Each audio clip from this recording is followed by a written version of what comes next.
السلام علیکم ورحمۃ اللہ وبرکاتہ۔ بسم اللہ الرحمن الرحیم۔ ایاک نعبد و ایاک نستعین۔ جزا اللہ عنا سیدنا محمد صلی اللہ علیہ وسلم ما هو اہلہ۔ میرے 25 کروڑ مسلمان بھائیوں، میرے پیارے پاکستانیوں، آج 2.5 ماہ سے میرے ذہن میں فلسطین کے بارے میں ایک فلم سی چل رہی ہے کہ ان لوگوں پر کیسے ظلم کیا ہوا ہے یہود و نصارہ نے مل کر، اور ہم نے اس کا کوئی جواب نہیں دیا۔ 50 اسلامی ممالک ہیں، 50 کے 50 حکمرانوں نے یعنی کہ ستو پیا ہوا ہے۔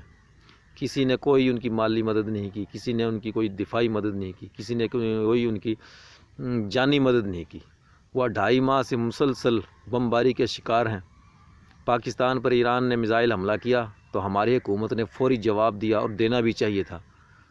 آپ سوچیں یہ فلسطینیوں کو کیا ہو رہا ہے، ان پر ان کی سرزمین کیوں تنگ کی جا رہی ہے، یہ یہود و نصارہ مل کر کیوں ان کے دشمن بنے ہوئے ہیں۔ اس تمام مسلمانوں سے کل قیامت کے دن اور قبر میں پوچھا جائے گا۔ میں میڈیا والوں سے ریکویسٹ کرتا ہوں، آپ ویڈیو نہ دکھایا کریں، بس خبر چلا دیا کریں کہ کشمیر پر اور فلسطین پر ظلم ہو رہا ہے۔ جب ہم اپنی آنکھوں سے ظلم ہوتا ہوا دیکھتے ہیں تو ہم پر جہاد فرض ہو جاتا ہے۔ حالانکہ پچھلے 2 ہفتے پہلے مفتی تقی عثمانی صاحب نے بھی جہاد کا فتویٰ دیا ہے، تو یہ ہم سب پر لازم ہو جاتا ہے کہ ہم ان کی مدد کریں۔ اگر ہم ان کی مدد نہیں کریں گے تو قیامت کے دن اللہ رب العزت ہم سب سے پوچھیں گے۔ 15 سے 20 ہزار ان کا بچہ جو شہید ہو گیا ہے، ان کی نسل کشی کر رہے ہیں مل کے۔ اسی طرح یمن پر برطانیہ اور امریکہ کے بحری جہاز اور لڑاکا طیاروں نے مل کر حملہ کیا ہے۔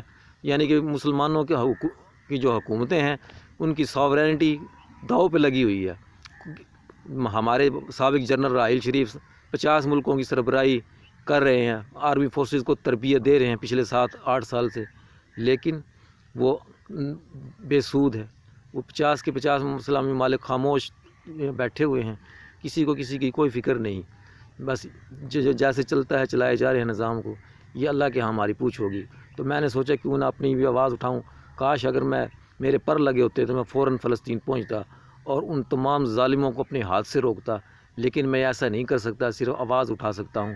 یہ سوچنے کا مقام ہے ہمارے 25 کروڑ مسلمانوں کو چاہیے جن پر نماز فرض ہے، وہ اپنی فرض نماز کے اندر اور اپنی تہجد کے اندر اور اپنے نوافل کے اندر خصوصی طور پر ان کے لیے دعا کریں کہ یا اللہ فرشتوں کے ذریعے ان کی مدد فرما دے، یا اللہ کوئی صلاح الدین ایوبی جیسا پیدا کر، یا اللہ میاں کوئی خالد بن ولید جیسا کوئی سپہ سالار پیدا کر، یا اللہ کوئی ابو عبیدہ بن جراح جیسا کمانڈر پیدا کر، یا اللہ میاں کوئی ٹیپو سلطان جیسا کوئی پیدا کر جو ان ظالموں کو نیست و نابود کر دے، یا اللہ کوئی حضرت امام حسین جیسا جذبہ رکھنے والا، یا اللہ میاں ہمارے اہل بیت جیسا جذبہ تھا، کوئی ایسا جذبہ رکھنے والا آئے، ان یہود و نصارہ کو ایک ایک کر کے نمٹا دے۔ یا اللہ میاں جتنے بھی ظالم لوگ ہیں اس دنیا میں موجود ہیں، یا اللہ میاں جو مسلمانوں پر ظلم کر رہے ہیں ان کو نیست و نابود فرما۔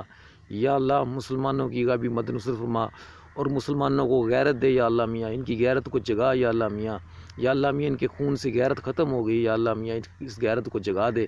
یا اللہ میاں ہمیں اجتماعی توبہ کرنے کی توفیق عطا فرما، یا اللہ میاں ہمیں اجتماعی توبہ کرنے کی توفیق عطا فرما۔ یا اللہ میاں ہم اپنے اصل مقصد سے بھٹک گئے ہیں، یا اللہ میاں ہم 95% بے نمازی ہیں، یا اللہ میاں، اور کہتے ہیں کہ وقت پر چیزیں نہیں ملتی، گلہ یہی کرتے ہیں، شکوہ یہی کرتے ہیں، انسان فطرتاً ناشکرہ ہے، لیکن یا اللہ میاں تو ہمیں صبر عطا فرما اور ہمیں ہمت دے کہ ہم اپنے فلسطین بھائیوں کی یا اللہ میاں کوئی مدد کر سکیں۔ یا اللہ میاں فرشتوں کے ذریعے تو جس طرح تو نے جنگ بدر میں فرشتوں کے ذریعے یا اللہ میاں مسلمانوں کی مدد کی تھی، حالات تو یہی نظر آ رہے ہیں، یا اللہ میاں تو اپنے فرشتوں کو اتار دے، یا اللہ میاں ان یہودیوں کو چن چن کے یا اللہ میاں ختم کر دے۔ یا اللہ میاں سب مسلمانوں کو یا اللہ میاں حکمرانوں کو یہ غیرت دے، یا اللہ میاں کہ ان کی غیرت کو جگا، یا اللہ میاں، اور وہ ان کی مدد کرے اور ان کو فوری طور پر جنگ بندی کروائیں ان کی، اور ان کے ملک میں ان کو آزادی سے رہنے کی توفیق عطا فرما۔ یا اللہ میاں بیت المقدس کو آزاد کرنے کی توفیق عطا فرما۔ یا اللہ میاں تو ہی کرنے والا ہے، کار ساز ہے، یا اللہ میاں سب کچھ تیرے سامنے ہو رہا ہے۔ یا اللہ میاں یہ ہم پر آزمائش ہے، لیکن ہم اس آزمائش میں پورا نہیں اتر پا رہے، یا اللہ میاں تم سب کو معاف فرما۔ السلام علیکم ورحمۃ اللہ وبرکاتہ۔ آپ سب کا شکریہ۔